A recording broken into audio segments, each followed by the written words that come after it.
For a long time, we lay at our separate edges of the bed, back to back, the inch between us burning like lava. I felt the blankets move with his breathing. Was he asleep? He couldn't be. What was he thinking? I wanted to turn and put my arms around him and breathe in his smell. I wanted to curl myself into a trembling ball and shrink away to nothing, far, far away from him and everything else, never to emerge again. I wanted the night to last forever, the two of us side by side with no end and no consequences. A long time later, I woke to find myself strangely warm in my cold room, with warm, steady breaths in my ear. After a moment, I remembered who was there. Parr had turned over sometime in the night. He had his arm over my waist, his knees bent behind mine like a pair of spoons. I felt his chest against my back, rising and falling with his sleeping breath. Blissful, I fell asleep again. I next woke in the gray of dawn. It had stopped snowing. Parr was standing by my bed, dressed, wearing his boots and holding his coat. "Shh! I didn't mean to wake you again," he whispered.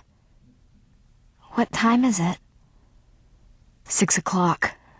The gates should be open by the time I get back." "You found your boots?" "Yeah. He hid them pretty well, but I found them. Thank you, Julia. You're the best."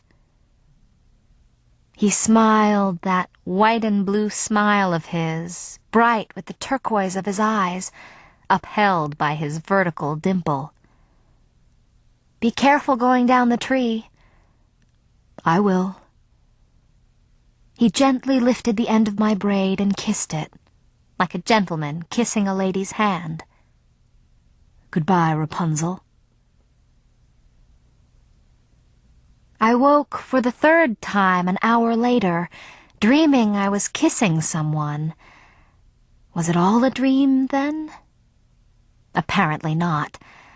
Pinned to my bulletin board, under the sonnet Ashley had found on the tree, was a note.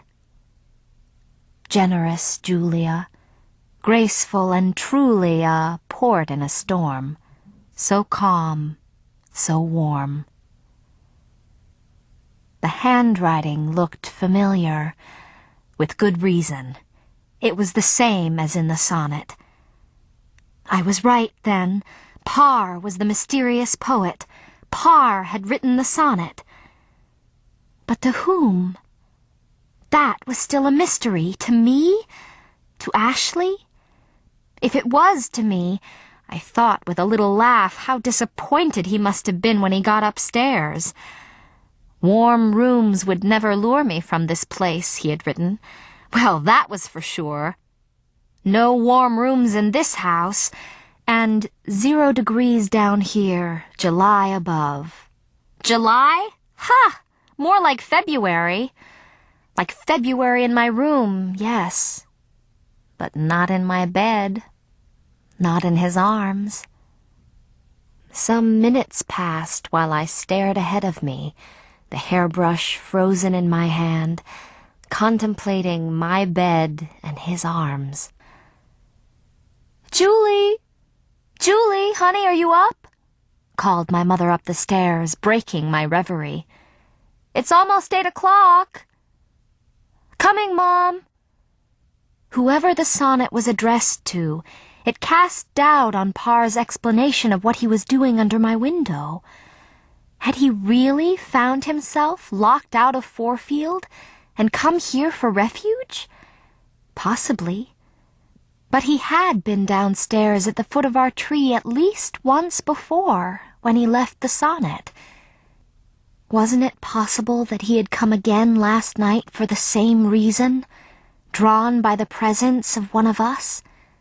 Just as Ashley had dragged me to visit his house and look up at his window over Christmas vacation?